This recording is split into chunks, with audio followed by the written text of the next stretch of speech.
Everybody's happy when you're dancing. Everybody's happy when you're in the club. And it wasn't about drinking. Never touched a drug. I was like a yeshiva girl.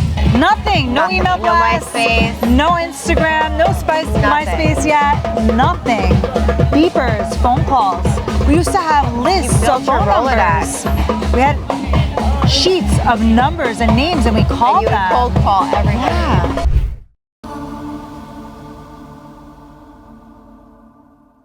So where are you originally from?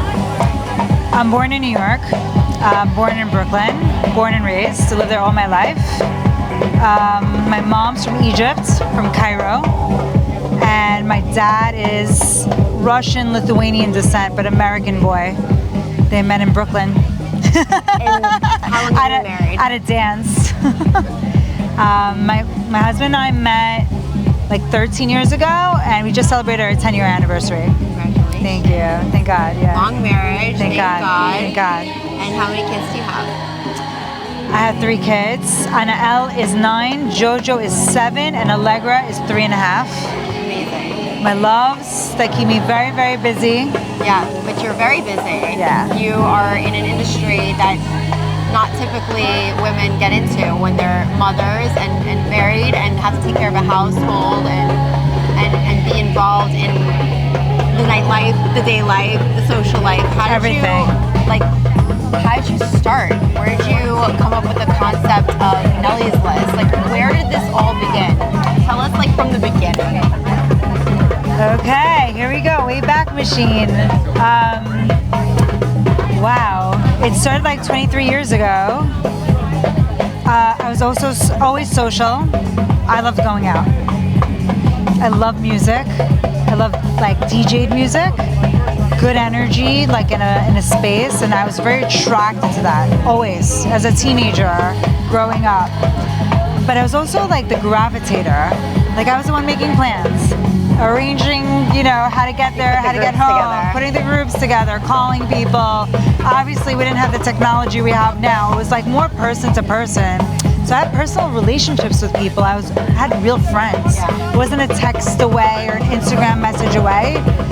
We had relationships, and we liked to go out. And I grew up in New York, which was the best nightlife experience on the planet. Hands down. First place you went out. Oh my God. And how old were you? Palladium, 16. Yeah? You know it? I do. You remember? I do, Palladium. Woo! Best club days. Best nightlife. Totally different era. So it triggered something in you. You liked it. There's something about the music, the energy, and grouping people and being together and having this. Everybody's happy when you're dancing. Everybody's happy when you're in the club. And it wasn't about drinking. Never touched a drug. I was like a yeshiva girl. Like I never sought that out. It was not about that. It was literally the energy of socializing and music. So you made all the plans. I was a plan called you. maker. Everybody knew Nelly was on it, and I was responsible, and I took care of it. And I got everybody there. I got them into the club. I knew this one, I knew that one. Or we had our beepers. We had a beeper thing Oh my going. God, I had the beepers. And then it just translated into later in life. I became a corporate event planner in Manhattan. I worked for a very big Fortune 500 company as their like go-to planner. And I saw corporate worlds. Yeah. Very And different. conferences, more regulated, more routine, more structure Yeah. than nightlife.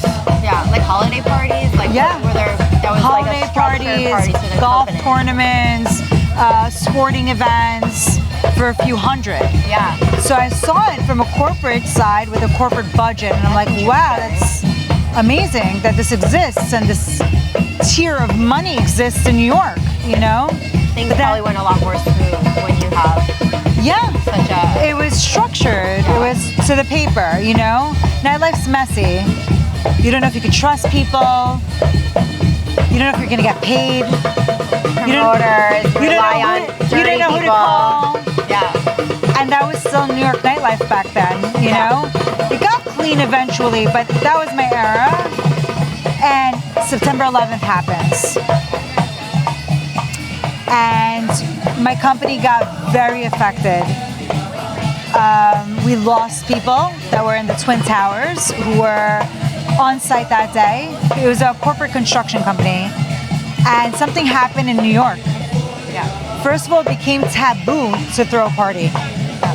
So the budgets for parties were cut.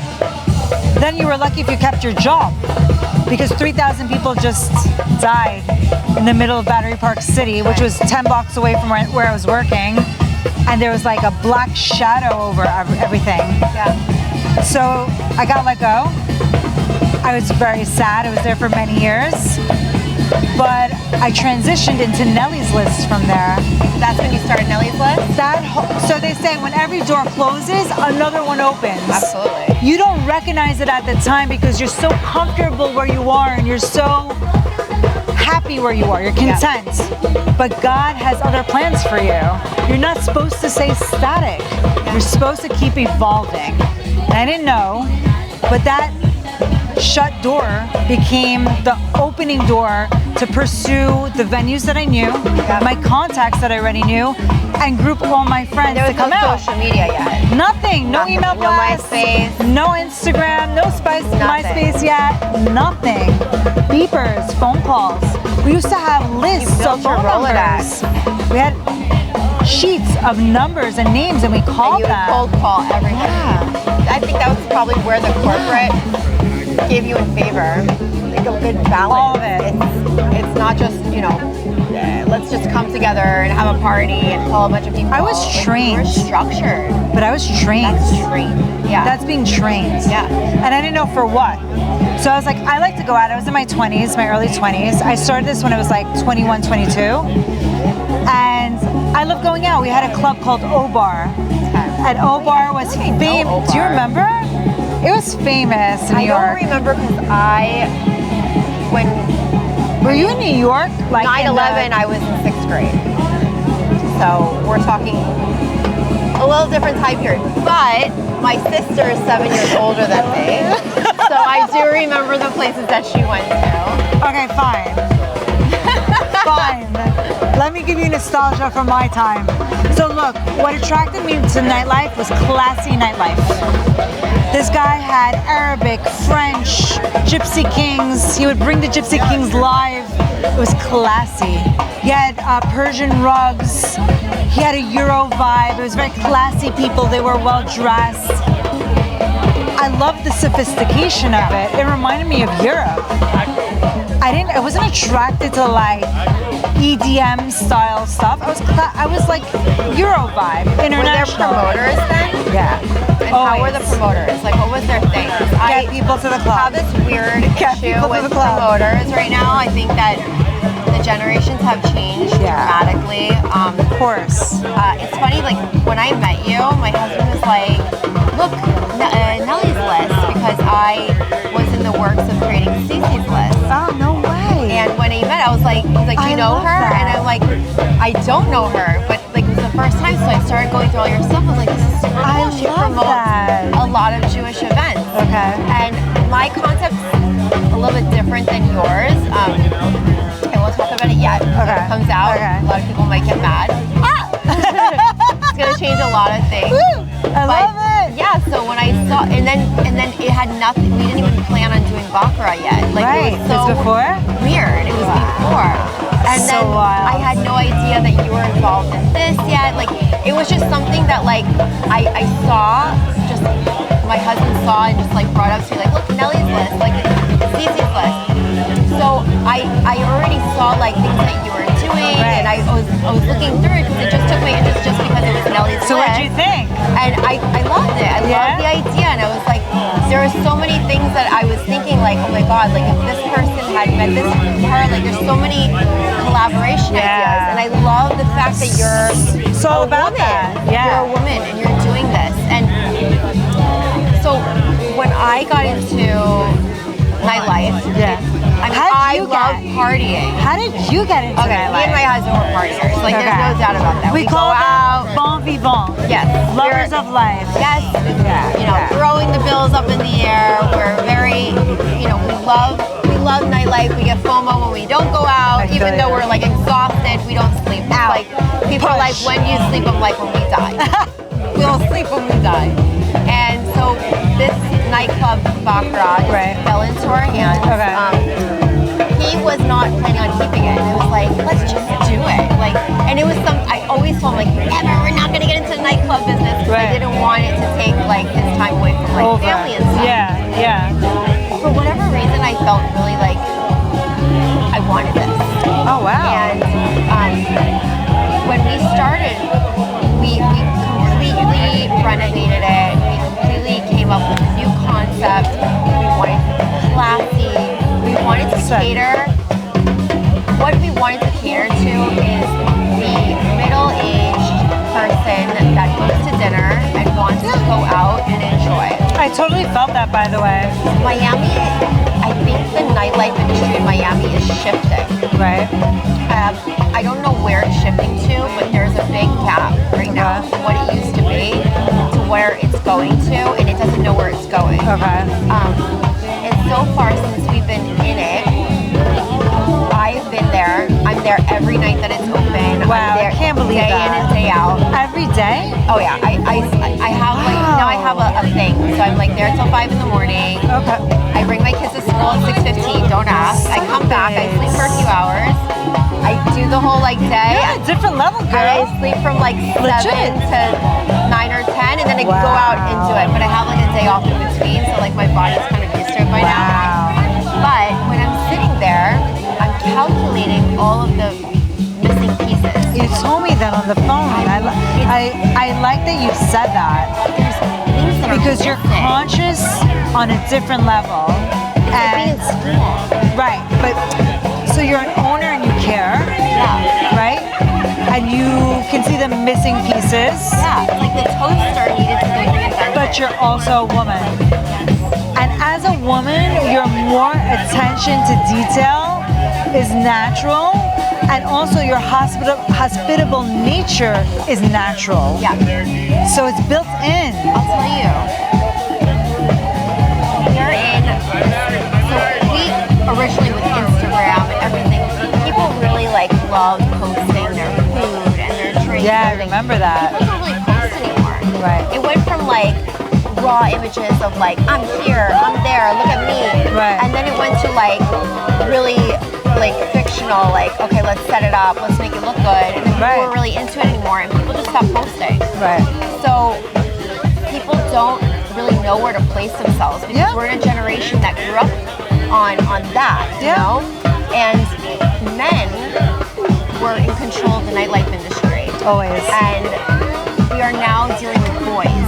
And there is boys that do not know where to place themselves. Right. And they are this generation that are trying to take over the nightlife industry. And they're lacking big time. And I've spoken to many people and we all agree. You feel it. That there is a change that needs to happen. Right. And men don't see it. Right. They see the business side of things, but they're not looking at a woman's perspective of like the classy, the organized, the structure. Like you said, logistics. What makes something good? It's not just a keg party in a forest. If people want to come and they want to feel like they're being, they want the getting all the experience, but they're also getting the best service possible. Each individual person is being treated like a king or a queen, no matter whether you have all the money in the world or you just have enough for that night. It doesn't matter. People are going to come back when they feel like the service is given. When you feel good somewhere, you come back. You come back. Yeah. Are you going to bring your friends? You're going to bring a business partner somewhere where they don't really pay attention to you? No way. No. Everybody wants that special attention. Everybody. That feel, that air. I don't know what it is. Like you sometimes walk into a venue and you feel like this oxygen or this by your air. name. Right. People want to be called by their name. Of course, they want to be remembered. They want their drink their first drink to be on the table when they sit down. Men don't have the patience for this. No. Women meticulously have the attention for details. What is it? Men are from Mars, women are from Venus? Venus just sounds cleaner. It just does. It's more structured. It just does. It's a more structured planet. I think we are navigating into a different world of, I don't know how many women have done it, but we are leading the way, and we are going to change the way nightlife is 100%. structured. And I honestly feel think you on that the men are going to retire, and we are going Please to retire. take over. Please We're going to take over. Our men are going to be sitting at the bar retired, and we're going to be To be changing honest, the nightlife industry. I've always worked with men. And I think it pushed me more and more to be a solo, like one-woman show. And my one-woman shows because I don't have patience to ask for permission or directions or get rebuked about something when I'm very sure of what my moves should be with my work. Do you notice that they ask you a lot of questions? Like people, even that they might lead the way, Depends they're who you want to talk about now. I've knocked down some It depends crazy. how much dirt you want me to give you. I've Like a banged book. on doors. People don't want to listen to a woman. I know, I feel that Then they too. realize that there's the way they're doing things needs to change. It's like that stagnant. Look, I don't think we can change anybody. I don't think we're in control of other people. I think we're in control of ourselves. Okay? But we can build a world that those people work inside of. Okay, but wait, I want to tell you something. I don't want to focus on them. I like to push forward from what mine is, a neshama, your soul. Like what makes you beat. Yeah. Okay? I feel a feeling, I go for it. I have a vision in my head of what the event is going to look like, what the venue is going to look like, what the experience. I've already been there. I've already walked the walk, even though the event didn't happen yet. And I'm not so crazy about focusing on noise. All these like men in the industry or men who don't listen to a professional person when they tell them X, Y, and Z, been there, done that. And I kind of like shook it off and I said to myself, just do what you want to do. Push on. Everything's a learning experience. But you have to do what your heart and mind beats to. It doesn't matter what anybody else is doing. Yeah. You know? So you press on, you do you, and then authentically you're gonna build the thing, the brand, the business that you want to build. You know what makes my heart beat? Tell me. My heart beats when I take other women and replace the men with women I love her.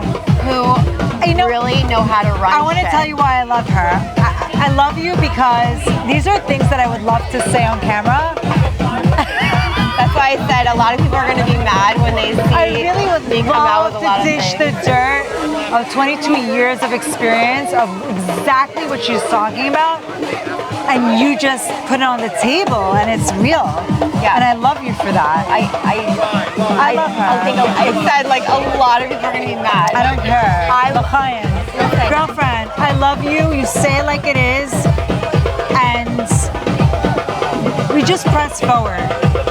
And we just do us. So besides everything that's going on, I want to tell you what I'm really, really excited about. I'm really excited about tonight. Tonight's the last night of Passover, Chol Hamoed, which is when you can go out, party, drink, have a good time. And out of all the places and all the venues of the universe, we're by Bakarat. We have this awesome party at Bakarat. And I'll tell you why I'm even more excited, because it's yours. And that makes me feel crazy. so good. We synchronicity. She's doing the event at Bakarat at my club. We're both connected on a woman level, a powerhouse level, and I'm so excited because now I get to see how your event is run in my nightclub. We get to collaborate on this level with so many things that we want to bring back and talk about. Totally. And not only that, like it happened organically. Yeah. It was just Organically, random. I always like bring things back to God. I'm a spiritual person, and I think God moves mountains and experiences. Yeah. It just happened to be that we were moved together. Yeah. You might have seen my Instagram before. I might have seen yours, but we never had the like connection that we have now. Yeah. And we're trying to prop up women. Yeah. That's our goal. You want to replace shitty guys with great women in your Shitty guys. There are great guys Only that do great shitty jobs, ones. but there Only are a shit- lot of guys that step in and think just because Only they're shitty guys, they can do that job. Totally. I'm only talking about propping women up because they are powerful within themselves. And you talked about being a mom. You talked about how do you handle your work schedule and your crazy schedule in the club. There's just something, a superpower within every woman that gives them this adrenaline, this push to make stuff happen beyond and above. And it's not a man-woman thing. It's just our natural DNA We naturally are that able pushes to do us it. to these levels. Yeah. So the fact that you're the Bakarat club owner and I have the opportunity to bring my energy to your energy and sync up, great music, kosher for Passover, never been done before by Bakarat, Yep. which I'm super excited to With bring. long-term goals of Yeah. just like succeeding in Miami, which Miami has been the like newest hot spot place I think in the world right Amazing. now. Always. Everyone's coming to Miami. Miami. It wasn't always like that. Right. Miami was a toilet. Like Right, everyone but, to Miami. but now, That's it. Miami. It's time to change. Yeah. And we're gonna be people who do that. 100%. We're gonna be the L'chaim. leaders that change Miami. L'chaim, Ami. L'chaim. L'chaim. L'chaim. To girls. Girl power, baby. Girl power.